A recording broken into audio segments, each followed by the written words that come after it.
Alis na ako. Hello mga Mars! So for today's video, i-share ko sa inyo yung gala namin nung nakaraang buwan. So ayun na nga, finally natuloy din yung matagal na naming plano. July pa talaga naka-sked to.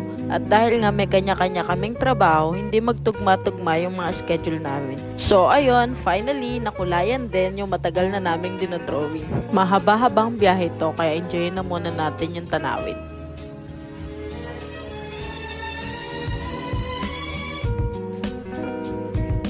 At dahil mahaba-haba nga ang biyahe, nag-stop over muna kami dito sa may Tirao. Di ko sure kung tama ba yung pagkakapronounce ko mga Mars. Medyo mahirap kasing banggitin yung pangalan ng mga lugar dito. Kasama pala namin ngayon si Ate Aya mga Mars. Asawa niyang si Kuya Lex. Asawa kong makulit na punong-puno ng energy. At syempre, ang best friend ni Ate Aya, si Ate Abby. Every time na may gala kami mga Mars, sila lang din yung madalas namin kasama. Anyway, kung bago ka pa lang sa channel ko mga Mars, pa-like and follow naman ang aking page mga Mars. Ako nga pala si Aiza, kasama ang aking asawang si Randy. Gumagawa kami ng content about sa buhay at ganap naming mag-asawa dito sa New Zealand. Ito yung una namin pinuntahan mga Mars, Huka Falls dito sa Taupo. Super lakas ng alon at napakalinaw ng tubig. Isa to sa mga dinadayo talaga dito mga Mars, lalo na pag dito ka sa Taupo pupunta. First time ko lang din makapunta dito kaya amazed na amazed talaga ako.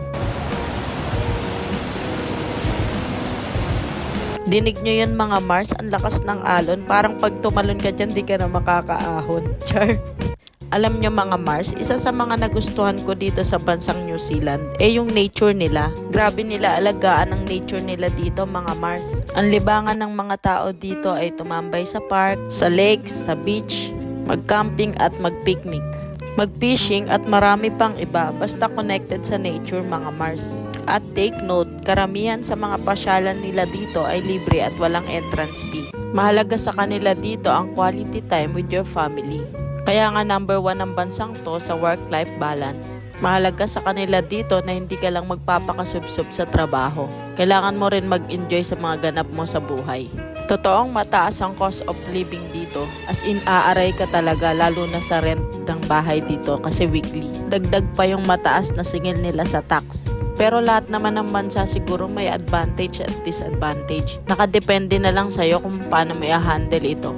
Mahalaga pa din na nag-i-enjoy ka kahit saan bansa ka pa. Napoprovide mo yung needs ng family mo at kahit papano, may savings pa din. Bibihira lang din na nagkakaroon ng opportunity na makapasok dito. Kaya thankful talaga kami kay Lord na isa kami doon.